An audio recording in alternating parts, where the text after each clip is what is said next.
بسم الله الرحمن الرحيم. فاتحة من الله تعالى فتوح العارفين وفقهنا في الدين ويعلمنا التأويل ويهدينا إلى سواء السبيل.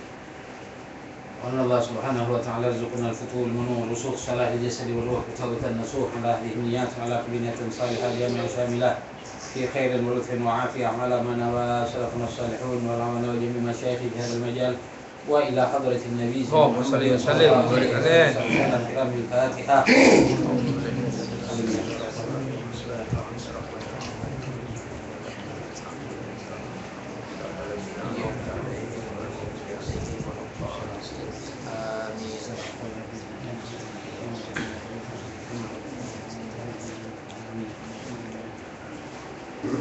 Alhamdulillah Alladzi hadana li hadza wa ma kunna linahtadiya laula an hadana Allah. Asyhadu an la ilaha illallah wahdahu la syarika lah wa asyhadu anna sayyidana wa nabiyyana Muhammadan abduhu wa rasuluhu la nabiyya ba'da. Allahumma shalli wa sallim ala sayyidina Muhammadin mattasalatil uyunu bin nadhar wa tazakhrafatil arduna bil matar wa hajja hajjun wa i'tamar wa labba wa halaqa wa nahar wa tafa bil baitil atiqi wa qabbala al hajar wa ala alihi wa sahbihi wa barik wa sallim. Subhanaka la ilma lana illa ma 'allamtana innaka antal alimul hakim. Rabbi shrah li sadri wa yassir li amri wahlul 'uqdatam min lisani yafqahu qawli wa saddid lisani wahdi qalbi bihaqqi nabiyyika sayyidina Muhammad sallallahu alaihi wasallam. Allahumma alhimna ilman nufaqihu bihi awamiraka wa nawahik warzuqna fahman na'lamu bihi kaifa nunajik. Allahumma aghnina bil ilmi wa zayyinna bil hilmi wa akrimna bit taqwa wa jammilna bil afiyah. Allahumma arzuqna fahman nabiyyin wa hifdzal mursalin wa ilhamal malaikatil muqarrabin. Allahumma inna na'udzubika min ilmin la yanfa' wa qalbin la yakhsha wa 'amalin la yurfa' wa du'a'in la yusma' bi rahmatika ya arhamar rahimin wa ya akramal akramin. Masyaallah hadirin rahimakumullah. Alhamdulillah, pada malam hari ini kita berkesempatan berkumpul di majelis taklim yang kita cintai ini guna melanjutkan pembacaan kita dalam kitab Syiarus Salikin lil Arif Billah Syekh Abdul Samad Al-Halimbani. Dan minggu lalu kita masih membahas mengenai keutamaan orang-orang yang menuntut ilmu. Yang dimaksudkan menuntut ilmu adalah ilmu yang bermanfaat. Apa itu ilmu yang bermanfaat? Wa huwa ma yazidu fi khaufika minallah. Yaitu ilmu yang menambahkan takut kita kepada Allah Subhanahu wa taala dan juga lebih mengetahui aib atau celah diri kita. Itu ilmu yang bermanfaat. Baik itu ilmu agama ataupun ilmu umum. Kalau kita belajar ilmu umum misalnya, tapi kita kaitkan kepada agama, sehingga dengan ilmu umum tadi kita lebih mengenal Allah Subhanahu wa taala, lalu lebih mengenal diri kita bahwa kita tidak ada apa-apanya. Pada hakikatnya kita tidak mempunyai ilmu, ya. Maka ya ilmu yang kita pelajari tadi adalah ilmu yang bermanfaat di mata Allah Subhanahu wa taala. Nah, bagaimana agar kita bisa mencapai atau ketika kita belajar ilmu kita bermanfaat walaupun kita belajar ilmu umum? Tentu sebagaimana yang juga sudah kita bahas, kita barengi ketika kita belajar itu dengan tafakur yang semuanya kita kembalikan kepada Allah Subhanahu wa taala. Misal zaman sekarang lagi heboh-heboh orang bikin robot. Robot inilah, robot itulah. Kalau kita kembalikan kepada Allah Subhanahu wa taala, maka ilmu kita ketika kita membuat robot tadi akan menjadi ilmu yang bermanfaat. Kita kembalikan kepada Allah. Hakikatnya yang menggerakkan robot ini siapa? Allah. Yang memberi pemikiran orang untuk merancang bentuk robot, guna robot ini siapa? Allah. Ini kita kembalikan semua kepada Allah. Kemudian kita kembalikan juga kepada diri kita. Masya Allah. Allah baru memberi ilmu, dari sedikit ilmu kita bisa membuat robot itu tadi. Kembalikan kepada ayat Al-Quran, wa ma utitu minal ilmi illa qalilah. Tidaklah aku beri kalian, kata Allah Subhanahu wa taala, ilmu kecuali sedikit. Kata ulama, perumpamaan sedikit itu ibaratkan samudra yang luas, ilmunya Allah diambil setetes. Setetes ini Allah bagikan kepada manusia, mulai dari Nabi Adam sampai akhir zaman. Dari setetes ini. Separuh dari setetes dimiliki oleh Rasulullah SAW. Berarti kita ini dapat bagiannya berapa? Separuhnya untuk Rasulullah. Seperempat setengahnya lagi dibagi dua. Ya, 1/2-nya setengah dari setengah tadi itu pada Sayyidina Ali. Kemudian baru kepada umat. Sebagaimana dikatakan oleh Rasulullah SAW, "Ana madinatul ilmi wa aliyun babuha."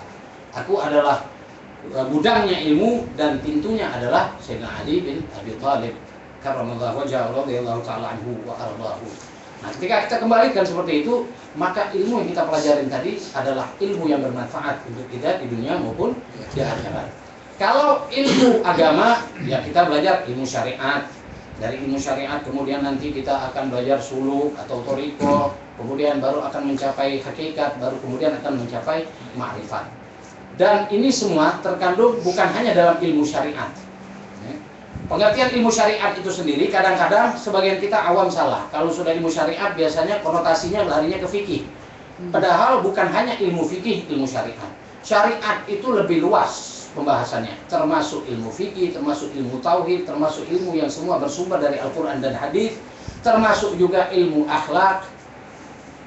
Nah, kesemuanya ini terkandung di dalam ilmu tasawuf. Jadi ilmu tasawuf ini mencakup usuluddin, mencakup fikih, mencakup ilmu suluknya, bagaimana kita berakhlak, bagaimana kita menjaga hati kita agar tidak kotor. Ini semua terkandung dalam ilmu tasawuf. Makanya dikatakan sebaik-baik ilmu adalah ilmu tasawuf. Bahkan Al-Imam Abul Hasan Asy-Syadzili alaihi rahmatullah, beliau pernah mengatakan, "Man lam yataghalghal fi hadhihi al-ulum, yakni ilmu sufiyyati, mata musirran 'alal kaba'iri wa huwa la ya'lam." Barang siapa yang tidak mempelajari ilmu sufi, ilmu tasawuf, maka dia akan meninggal dalam keadaan melakukan dosa besar dan dia tidak sadar. Jadi orang yang tidak belajar ilmu sufi, ilmu tasawuf, maka dia akan meninggal dalam keadaan melakukan dosa besar tanpa dia sadari.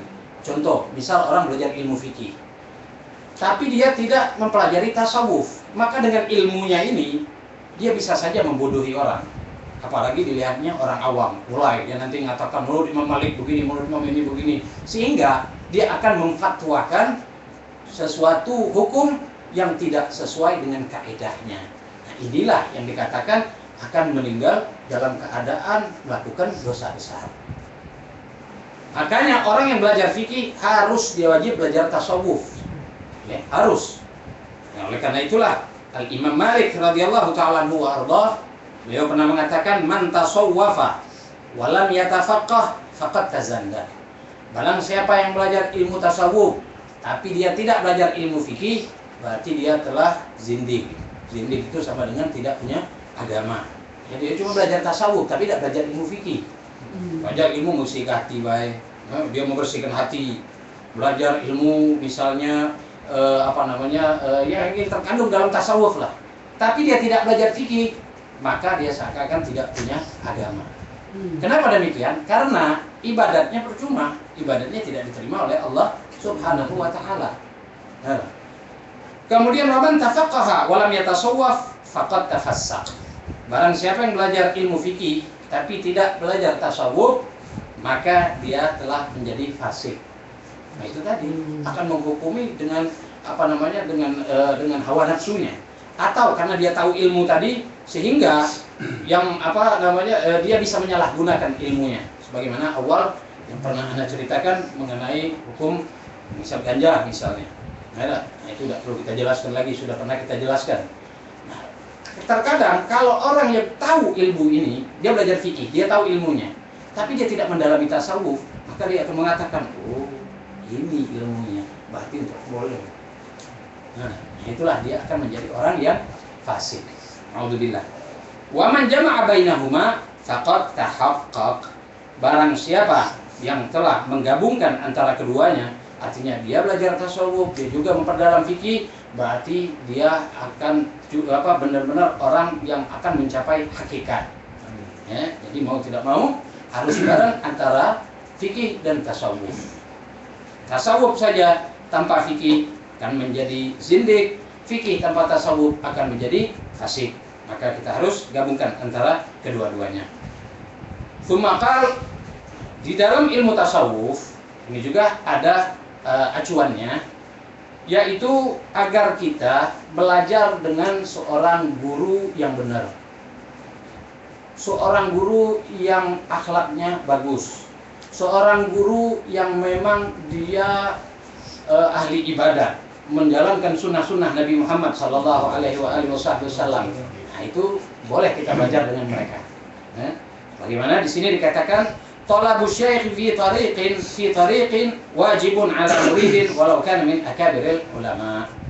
Menuntut ilmu, talabu syekh, mencari guru di dalam thariqah, artinya dalam dalam suluk, wajib bagi seorang yang menginginkan sampai kepada Allah Subhanahu wa taala. Kalau bisa dari ulama-ulama besar untuknya, ulama-ulama yang memang mereka itu mendidik kita. Nah, itu kemudian ada silsilah, ini yang dijadikan ciri zaman sekarang. Silsilah atau ada sanadnya. Kalau kita dalam menuntut ilmu agama, jangan hanya menuntut ilmu agama saja. Apalagi sekarang aliran, masya Allah, kita tahu sendiri. Dan Nabi juga pernah mengatakan bahwa Islam ini terbagi 73 golongan, semuanya masuk neraka. Kulluhum finnar, kata Nabi Muhammad. Iftaraqatil yahud ala 71 firqah, wa iftaraqatil nasara ala 72 firqah, wa iftaraqat ummati ala 73 firqah, kulluhum finnar illa firqatan najiyah. Qila wa ma hiya ya Rasulullah? Qal ma ana alaihi wa ashabi. Rasulullah mengatakan umat Yahudi terbagi 71 golongan. Umat Nasrani terbagi 72 golongan. Umat Islam terbagi 73 golongan. Paling banyak ini umat Islam. Semuanya masuk neraka. Kecuali satu, kata Rasulullah, illa firqah najiyah. Kecuali satu kelompok yang selamat. Sahabat mengatakan, siapa kelompok yang selamat itu, wahai Rasulullah? Rasulullah menjawab, ma ana alaihi wa ashabi. Yang di dalam aliran atau di dalam kelompok tersebut ada ajaranku dan sahabat-sahabatku. Ada ajaran Rasulullah dan sahabat-sahabat Rasulullah. Ini yang pertama kita jadikan acuan ketika kita memperdalam ilmu agama. Ada atau tidak dalam ajaran ketika kita belajar itu diajarkan tidak mengenai ajaran Rasulullah. Kemudian ajaran sahabat-sahabat Nabi, karena sahabat tentunya penerus Nabi Muhammad Sallallahu Alaihi Wasallam. Apabila kita belajar tidak sesuai dengan diajarkan oleh Nabi, tidak sesuai dengan diajarkan oleh sahabat, jangan kita hadiri, kita jauhi majelis tersebut, karena tentu akan jauh dari rahmatnya Allah Subhanahu wa Ta'ala. Sekarang banyak ada yang dalam satu majelis hanya menyebutkan ahlul bait, tapi tidak menyebutkan sahabat-sahabat yang lain, bahkan mendiskreditkan, bahkan mengkafirkan sahabat yang lain. Nah, itulah firqah Syiah, kelompok Syiah. Maka kita tidak usah hadiri, karena bertentangan dengan hadis dari Rasul Sallallahu Alaihi Wasallam yang tadi. Kemudian juga ada ajaran Nabi Muhammad Sallallahu Alaihi Wasallam di dalam majelis tersebut, ajaran yang benar. Apa di antaranya? Tidak gampang mengatakan orang ahli bid'ah, tidak gampang mengatakan orang kafir, tidak gampang mengatakan orang musyrik. Nabi Muhammad ngejek orang pun tidak pernah, apalagi ngatain sahabatnya kafir. Mengatakan sahabatnya kafir tidak pernah. Nah, berarti kelompok ini kita jauhkan dari diri kita. Majelis-majelis macam itu kita tolak. Kemudian sumakal kullu sufiyin faqihun walaysa kullu faqihin sufiyan. Ini ulama mengatakan juga setiap sufi itu faqih. Artinya orang yang benar-benar sufi, dia ahli fikih. Kita ambil contoh siapa? Syekh Abdul Qadir Al-Jilani. Beliau seorang yang ahli sufi. Lalu ilmu fikihnya bagaimana? Beliau sangat menguasai fikih dalam madhab Syafi'i dan madhab Maliki. Dua madhab beliau sangat menguasai. Itu Imam Syafi'i. Nah. Kemudian tidak sebaliknya, walaysa kullu faqihin sufiyan. Tidak semua orang yang faqih, ahli fikih itu sufi. Nah, kalau orang ahli sufi pasti dia ahli fikih. Tapi kalau orang ahli fikih belum tentu dia sufi. Kita lihat saja banyak orang yang ahli fikih. Oh, hukum ini, oh, hukum mendirikan kuburan yang bagus bagaimana, oh, hukum begini. Tapi apakah mereka sufi? Tidak. Orang yang sufi pasti dia ahli fikih dan tidak sebaliknya. Kemudian adapun kelebihan orang yang mengajar ilmu itu dikatakan di sini firman Allah Subhanahu wa taala wal yunziru qaumahum idza raja'u ilaihim. Guna menuntut ilmu itu apa sih? Ya, salah satunya sebagaimana yang pernah kita bahas juga, niat dalam menuntut ilmu untuk mencapai keridhaan Allah Subhanahu wa taala, untuk mendapatkan keridhaan Allah, untuk mendapatkan ilmu yang bermanfaat, untuk melaksanakan sunnah Nabi Muhammad SAW. Kemudian juga kita niatkan untuk mengajarkan ilmu tersebut kepada orang-orang di sekitar kita. Itu kita niatkan, ya, kita ajarkan. Jangan kita sembunyikan ilmu tersebut. Apa yang telah kita pelajari, kita ajarkan. Ya, selain kalau kita belajar, kemudian kita mengajarkan, ilmu kita akan ditambah oleh Allah Subhanahu wa taala. Apabila kita tidak ajarkan, maka ilmu tadi akan habis, nantinya akan lupa. Bagaimana kita katakan afatul ilmi an-nisyan. Penyakit ilmu itu adalah lupa. Itu salah satu. Bagaimana bisa lupa? Ya kalau kita belajar tapi kita tidak amalkan, tidak kita ajarkan. Maka ilmu tadi akan lupa. Wa yunziru qaumahum idza raja'u ilaihim. Jadi kita ajarkan ilmu tersebut kepada orang-orang yang di sekitar kita agar ilmu kita ditambah oleh Allah Subhanahu wa taala. Jangan kita sembunyikan. Maksudnya jangan kita sembunyikan bagaimana? Ya, ada jenis ilmu yang memang tidak untuk orang awam, bukan dalam artian disembunyikan. Ilmu ini kita melihat maqam atau melihat situasi dan kondisi. Ketika situasinya cocok kita buka, ini kita buka. Ketika tidak cocok jangan kita paksakan. Karena ilmu yang ketika kita paksakan tapi orang tidak bisa menerimanya akan menyebabkan orang bengong kemudian malal. Malal itu bosan orang dengarnya. Ini ngomong apa dulu? Ini dia bahas apa? Aku nggak ngerti apa yang dia bahas. Ya, sama ketika kita menyampaikan misalnya kita memberikan ceramah ataupun memberikan nasihat. Ketika kita di kalangan awam, ya mestinya bahasa kita juga bahasa awam, sehingga awam lebih cepat untuk menyerapnya. Jangan bicara dengan orang awam pakai bahasa-bahasa yang intelek, ya, mempertakut misalnya, memperserang, gitu kan? Ya orang awam nggak ngerti. Stabilisasi ekonomi, konspirasi hati. Ya orang awam nggak ngerti. Ya, kita pakai bahasa awam. Ketika di tempatnya kita untuk memakai bahasa-bahasa seperti itu, kita pakai atau kita gunakan. Nah, begitulah kira-kira gambarannya. Kemudian wa ma atallahu ilman ila akhadallahu alaihi minal mitsaq ma akhadha 'ala an-nabiyyin ay yubayyinuhu lin-nasi wa la yaktumuh.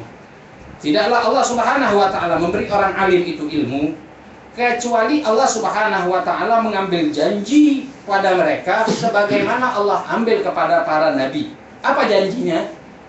Apa perjanjian tersebut?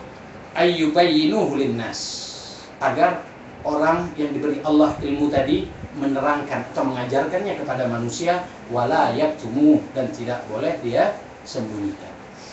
Nah, dalam hadis Rasulullah SAW mengatakan, man su'ila an ilmin fakatamahu uljima yaumal qiyamati bilijamin min nar.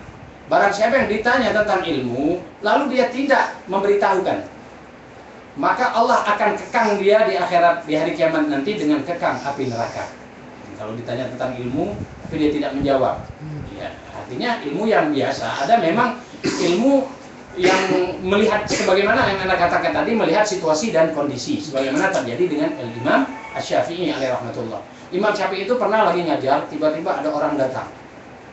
Wahai Imam Syafi'i, aku ini membunuh orang. Aku ingin bertobat. Apakah tobatku diterima? Kata Imam Syafi'i, diterima. Beberapa hari kemudian orang lain lagi datang. Wahai Imam Syafi'i, aku membunuh orang dan aku ingin bertobat. Diterima tidak tobatnya aku? Tidak diterima oleh kata Imam Syafi'i. Loh, murid bingung. Kok yang pertama Imam Syafi'i mengatakan tobatnya diterima, yang kedua tobatnya tidak diterima. Tapi ini murid, ya, daripada syak, ragu, dia tanya sama gurunya. Dijawab oleh Imam Syafi'i, yang pertama kata Imam Syafi'i, aku melihat bahwa orangnya memang benar-benar ingin bertobat kepada Allah. Kalau yang kedua, itu cuman omongannya di depan umum saja ingin bertobat kepada Allah, dia bakal ngulangi lagi. Makanya aku bilang tidak diterima tobatnya oleh Allah Subhanahu wa taala, karena dia bakal ngulang lagi. Itu kita melihat situasi dan kondisi itu tadi. Kemudian cara menyampaikan ilmu tentunya dengan al-hikmah wal mau'izatil hasanah. Bagaimana firman Allah Subhanahu wa taala, "Ud'u ila sabili rabbika bil hikmati wal mau'izatil hasanah." Serulah atau ajarlah orang kepada jalan Tuhanmu dengan hikmah dan mau'izah al-hasanah. Mau'izah itu pemberitahuan atau yang baik, ya, penyampaian yang bagus. Arti hikmah di sini bukan lemah lembut. Ada orang yang terkadang salah menyampaikan atau salah mengartikan kata-kata al-hikmah tersebut. Al-hikmah katanya dengan lemah lembut, berarti kita tidak boleh keras, tidak boleh kasar dengan aliran tertentu, tidak boleh kita membahas dengan dengan semangat yang berlebihan ketika membahas aliran tertentu, tidak juga. Hikmah itu kita melihat situasi dan kondisi, balik lagi. Al-hikmah misalnya dicontohkan Nabi Muhammad SAW adalah orang yang paling hikmah, orang yang lemah lembut.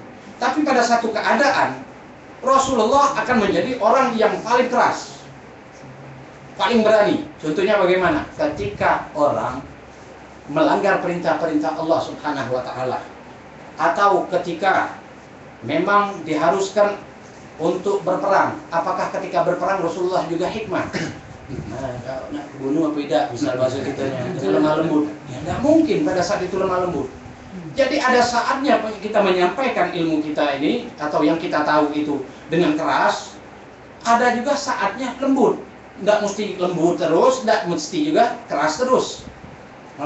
Apalagi hal-hal yang benar, yang kita tahu bahwa hal tersebut salah, maka mesti kita menyampaikannya dengan tegas. Sebab orang alim yang kalau dia tahu sesuatu salah, dia tidak menyampaikannya, maka dia akan dilaknat oleh Allah Subhanahu wa taala. Nah, tentang misalnya satu aliran yang tidak benar, Anda tahu, Anda diam, Anda dilaknat Allah. Bukan hanya Allah, wal malaikah kata Rasulullah, malaikat pun ikut melaknat Anda. Wan nasi ajma'in, dan juga semua jumlah manusia melaknat Anda. Kalau kebanyakannya laknat yang akan Anda tanggung. Jadi yang mesti Anda sampaikan. Walaupun ketika kita menyampaikan banyak cemoohan dari orang, kita jangan peduli itu. Rasulullah pernah mengatakan, "Qulil haqqu walau kana murran." Katakan yang hak walaupun pahit. Walaupun orang benci sama kita, walaupun orang mencemooh kita, tapi kita tahu ini batil, maka mesti kita sampaikan. Yang batil kita katakan batil, yang hak kita katakan hak. Wal mau'izatil hasanah. Mau'izatul hasanah ini bukan hanya penyampaian melalui lisan. Nah, ini juga kadang-kadang bahasa kita biasanya, apalagi kalau ada acara-acara, ya acara inti yaitu mau'izatul hasanah, ceramah agama. Arti mau'izatul hasanah bukan melulu ceramah agama. Bisa mau'izatul hasanah dari akhlak kita yang baik.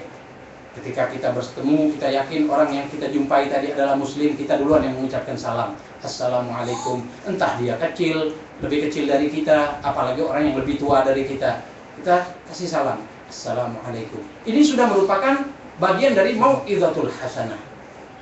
Karena kadang-kadang akhlak yang sepele justru nilai dakwahnya lebih besar ketimbang orang-orang yang ceramah.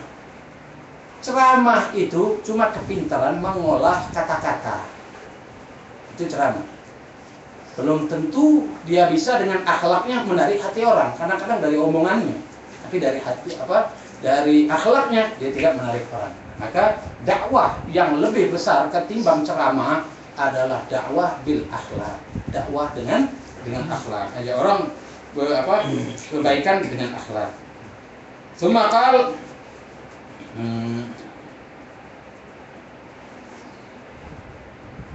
kemudian Nabi Muhammad SAW bersabda kepada Mu'adz bin Jabal ketika beliau akan berangkat ke Yaman. Itu Mu'adz bin Jabal pernah ke Yaman disuruh oleh Rasul SAW. Rasulullah menyatakan, la ayahdillahu bika rajulan wahidan khairul laka minad dunya wa ma fiha. Wahai Mu'adz, andai engkau bisa memberi hidayat, ya gara-gara engkau satu orang mendapat hidayat dari Allah, maka itu lebih baik dari dunia beserta isinya. Hidayah Allah, entah dia tadi muslim kemudian jadi benar, apalagi dari non muslim kemudian jadi masuk Islam. Nah, ini lebih baik dari dunia beserta isinya, tidak bisa diukur.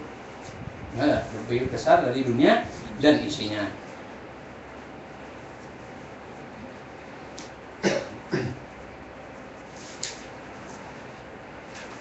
ثم قال النبي صلى الله عليه وسلم من تعلم بابا من العلم ليعلم الناس أعطى ثواب 70 صديقا. Barang siapa yang belajar satu bab dari ilmu, ya, untuk mengajarkan kepada orang. Jadi dia belajar, kemudian dia mengajarkan orang lagi satu bab saja dalam ilmu. Misalnya bab wudu, kita belajar, kemudian kita mengajarkan orang bab wudu tadi, maka Allah akan memberikan pahala bagaikan 70 orang yang siddiq. Bukan satu siddiq, 70 orang yang siddiq, satu bab ilmu saja. Apalagi kalau satu kitabnya, apalagi kalau bercabang-cabang ilmu agama yang lain. Jadi kita belajar, kita niatkan juga untuk mengajarkan orang. Apa yang kita tahu kita ajarkan. Lebih afdolnya, misal malam ini kita belajar, besoknya kita cari ketemu teman kita ngomong. Oh, majelis itu begini. Kita ngomongkan apa yang kita dapatkan semalam, yang kita dapatkan malam ini, maka lebih akan cepat bermanfaat, lebih cepat akan dekat di dalam hati kita. Kemudian Nabi Muhammad sallallahu alaihi wasallam juga bersabda mengenai keutamaan orang yang saleh atau anak yang alim, "Idza mata ibnu Adam in qata'a 'amaluhu illa min thalath. Ilmun yuntafa'u bihi wa shadaqatin jariyah wa waladun shalihin yad'u lah." Apabila anak Adam atau manusia meninggal dunia, maka terputuslah amalnya kecuali 3. Pertama, ilmu yang bermanfaat. Ilmu yang bermanfaat itu tidak akan putus. Kita dikubur masih akan bermanfaat untuk kita. Di alam barzakh, di alam akhirat kelak pun masih akan bermanfaat untuk kita. Itu ilmu yang bermanfaat. Kemudian wasadaqatin jariyah, sedekah jariyah. Sedekah seperti wakaf misalnya, mewakafkan masjid. Nah, ini kan terus akan mengalir. Selagi orang sholat di masjid yang kita bangun, kita terus mendapatkan pahalanya walaupun kita sudah meninggal. Kemudian yang ketiga, awaladun shalihin yad'ulah, atau anak yang soleh yang mendoakan orang tua. Ini juga tidak terputus. Nah, itu dulu yang kita bahas pada malam hari ini mengenai keutamaan ilmu, dan nanti selanjutnya kita akan membahas mengenai penyakit-penyakit ilmu dan juga penjelasan mengenai tanda-tanda ulama akhirat dan ulama su atau ulama dunia. Terus selanjutnya insyaallah kita akan sambung. Mudah-mudahan Allah Subhanahu wa taala berikan manfaat kepada kita sehingga kita menjadi orang-orang yang mengamalkan alladzina yastami'una al-qawla fayattabi'una ahsana. Rabbana zidna ilman warzuqna fahman waj'alna min ibadikas salihin. Wassallallahu ala sayyidina Muhammadin wa alihi wasallam. Alhamdulillahirabbil alamin. Sini dulu deh. Masuk dulu nih. Itu ya. Hari. Zindik itu apa maksudnya? Zindik itu tidak punya agama. Bukan kalau kafir ini ya. Iya. Berarti agama. Kafir ini tapi agama. Sama dengan syirik kafir lain. Lain. Sama dengan mobil ada nih.